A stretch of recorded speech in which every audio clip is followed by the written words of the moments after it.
Saya tambahkan, mengapa syariat itu sulit untuk dijalankan bagi sebagian orang. Tadi Ustadz Uji bilang tidak belajar sehingga minim ilmu. Yang kedua, tidak tahu atau memang tidak meyakini ganjaran yang Allah berikan bagi orang yang menjalankan syariat Islam berupa surga. Yang ketiga, adanya dosa. Yang dosa ini membuat mereka ya memang menjadi sulit untuk menjalankan Islam itu dengan mudah. Tadi Ustaz 3 ya. Saya tambahkan yang keempat, syariat Islam itu menjadi sulit bagi sebagian orang karena tidak bertanya. Tadi saya contohkan waktu di masa haji. Jadi sulit bagi sebagian orang ketika mereka tidak bertanya. Ternyata bagi yang memang sudah lanjut usia, kalau memang mau diwakilkan tidak apa-apa. Kalau memang mau dijamak takhir boleh. Bahkan salah satu kemudahan yang lain, kalau kita di tanggal 10 di hari Arafah, di tanggal 10 Zulhijjah, itu biasanya kan sudah terkuras habis tenaga itu di hari Arafah, plus di malamnya Muzdalifah. Di Muzdalifah nggak ada tenda, tidurnya di hamparan padang Arafah. Itu kalau ndak punya alas yang cukup, itu tidur di bawahnya itu ibarat tidur di atas bara bekas api begitu. Karena kan siang panas, jadi aspal itu kan panas. Kalau kita mau tidur itu juga ndak bisa tidur. Kalau ndak ada alas yang tebal, ndak bisa tidur, keringatan. Jadi malam sudah susah tidur. Waktu keluar meninggalkan padang Arafah, meninggalkan, tadi saya bilang apa tadi ya? Muzdalifah. Kita meninggalkan Muzdalifah, itu ngantrinya luar biasa panjang. Mungkin teman-teman ada yang melihat kemarin di masa-masa haji, ada orang bikin video gini. Tolong Bapak Ibu siapapun yang bisa tolong, ini banyak yang pingsan. Jam 10 kami masih ada di Muzdalifah, nggak ada angkutan. Menunggu angkutan tak kunjung datang. Mau jalan kaki ke sana juga jauh dan sudah terlanjur kepanasan. Itu payung sudah tetap saja nggak bisa nggak bisa menahan. Kecuali ya sedikit dari matahari. Orang pingsan. Bahkan yang pingsan itu bukan cuma sekedar jamaah, bagian kesehatan juga ikut-ikutan pingsan. Karena terlalu banyak yang pingsan, ikut juga pingsan.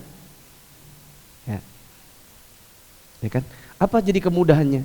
Dalam kondisi seperti itu, kalau memang kita hanya bisa sampai lempar jumroh Aqabah, tapi tidak bisa lanjut ke Mekah untuk tawaf ifadah, tawaf ifadahnya nanti aja di akhir bareng sekalian tawaf wada. Boleh. Tidak mesti dipaksakan dari Arafah terus malamnya mabit di Muzdalifah, paginya langsung lempar jumroh, cukur, ganti baju, langsung ke Mekah tawaf ifadah, langsung sa'i haji. Kalau Anda tidak sanggup, sudah habis lempar jumroh, balik ke tenda. Jadi gimana Ustaz nanti tawaf ifadahnya? Tawaf ifadahnya nanti barang sekalian tawaf wada. 1 kali tawaf 7 putaran, niatnya 2. Wada sekaligus ifadah yang belum terkerjakan. Tapi ingatkan belum sa'i haji. Kalau belum sa'i haji berarti setelah tawafnya lanjut sa'i. Beda dengan orang yang memang masih kuat, dia bisa tawaf ifadah plus sa'i haji di tanggal 10. Nanti tanggal berapa belas waktu dia mau pulang, dia tinggal tawaf wada doang tanpa sa'i. Cuma karena banyak jamaah yang berbekal pada buku plus tidak nanya-nanya, ya mohon maaf sekaligus mengkritik. Sebagian orang yang ditugaskan sebagai ketua regu, pimpinan rombongan jamaah haji reguler, banyak yang sama-sama tidak paham. Jadi orang minta fatwa kepada pimpinan regu, dia juga baru cari di buku, jadilah orang buta menuntun sesama buta. Sama-sama tidak paham. Kalau saya dulu di haji pertama, itu saya sebelum haji sudah pegang memang itu nomornya Ustadz Firanda, nomornya Ustadz Abdullah Roy, Ustadz. Kan kita tidak tahu siapa nanti yang menjawab. Kalau ada kebingungan, jebret, kirim 10 SMS, semoga salah satu dari 10 orang ustadz yang kita WA atau kita SMS, semoga bisa balas. Cuman waktu itu belum ada WA, jadi taunya SMS. Ya, Jadi susah karena kita kadang-kadang kurang bertanya. Saya ceritakan, ada Ustadz di Balikpapan. Kalau dia nonton ya qadarullah. Alhamdulillah. Dia ini punya tempat nongkrong yang dia jual es krim. Ya kan? Baru belajar mendengarkan bahwa pacaran haram. Betul, pacaran haram. Kemudian dia breakdown itu masalah pacaran haram ke tempat usahanya dia.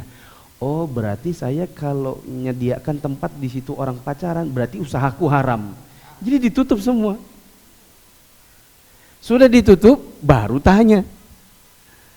Baru, Ustaz, saya tuh punya tempat sekarang. Jadi sekarang pun dia jual es krim tapi di jalanan. Untuk mengembalikan vibes tempat makan es krimnya itu sudah nggak bisa lagi kayak dulu. Qadarullah terlanjur ditutup, baru kemudian tanya. Saya bilang seandainya antum tanya lebih awal, ya, tapi kita nggak bisa mundur lagi ke belakang. Tapi seandainya antum tanya lebih awal, saya akan bilang yang halal itu kan jualan antum es krim. Lepas di situ nanti ada orang pacaran, antum bikin begini saja. Mungkin ada section kalau di Saudi.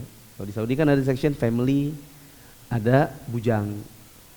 Ini tempatnya bujang, sana tempatnya family. Tapi tidak perlu juga ditanya mana buku nikahnya. Ada orang datang, ya sudah antum asumsi semoga dia adalah suami istri. Tapi seandainya pun pacaran, seandainya kita kayaknya muda, tidak juga antum disuruh untuk mengintegrasi begitu. Karena yang antum jual itu adalah es krim. Sama di Jogja Ustaz, ada ikhwan ngaji jual pecel lele. Yang makan di situ kan ya mahasiswa-mahasiswi, kadang-kadang berdatang pacaran.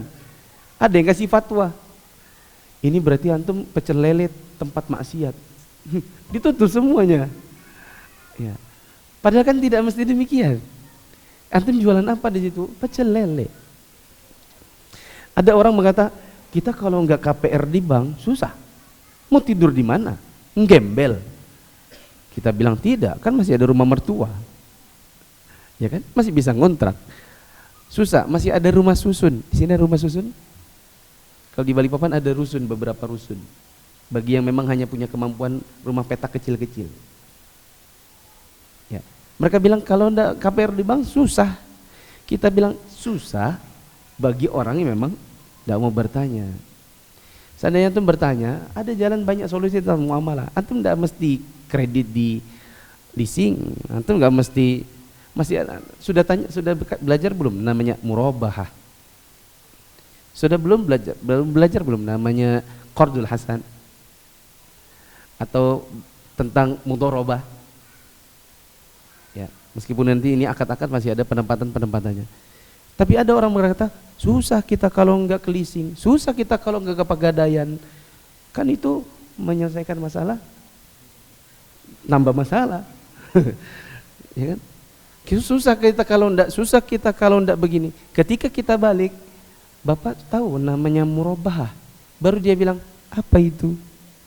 Nah, Anda menyimpulkan lebih dulu susah, tapi ketika Anda ditanya, sudah belajar murabahah? Baru bilang, apa itu? Berarti bukan susah. Balik ke yang Ustaz Uji bilang, Anda belum belajar, minim ilmu, tidak mau bertanya. Karena kalau Anda sudah tahu murabahah, mungkin setelah itu Anda akan berkata, seandainya saya sejak dulu tahu, seandainya saya dulu tahu, maka ini solusi. Anda tidak akan dikejar-kejar bank.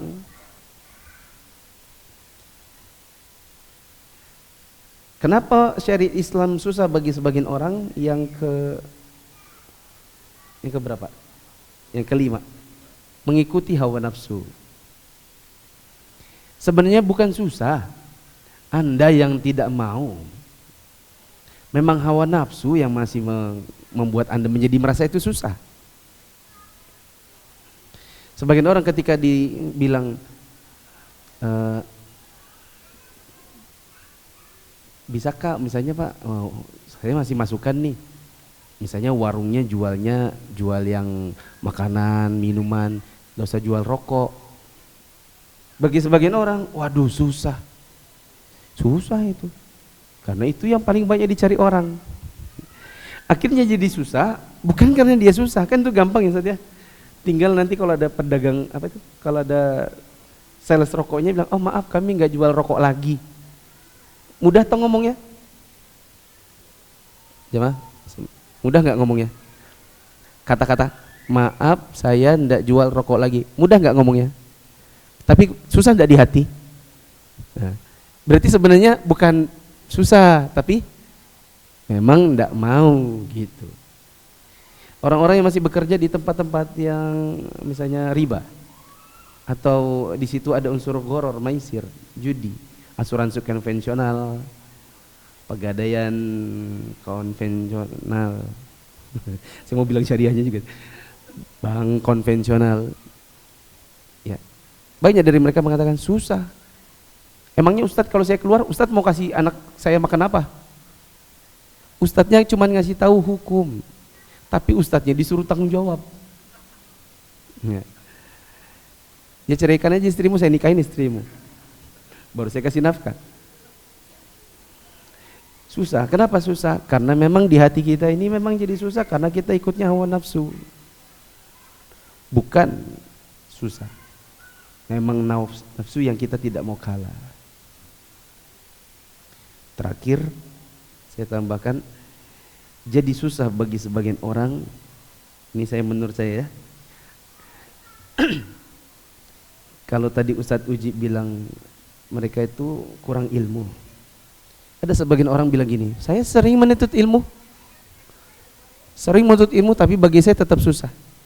Saya evaluasi, mungkin Anda menuntut ilmunya itu hanya dari potongan-potongan video pendek, hanya dengar sepintas-sepintas saja, jarang ikut pengajian rutin. Kesukaan Anda mungkin yang tematik-tematik yang lagi rame seperti konser, baru Anda datang. Ketika kajiannya kajian kitab, muamalah misalnya, Anda gak datang. Saya kasih contoh yang tadi murabahah, mudorobah, itu ada tafasil, ada rincian-rincian semua. Kalau kita duduk di majelis-majelis yang diisi dengan kajian kitab muamalah rutin, misalnya ustadznya membahas kitab Al-Wajiz karya Syekh Abdul Azim Badawi, itu kan ada bab di awal tentang air, tentang berwudu, mandi junub, tayamum, sholat.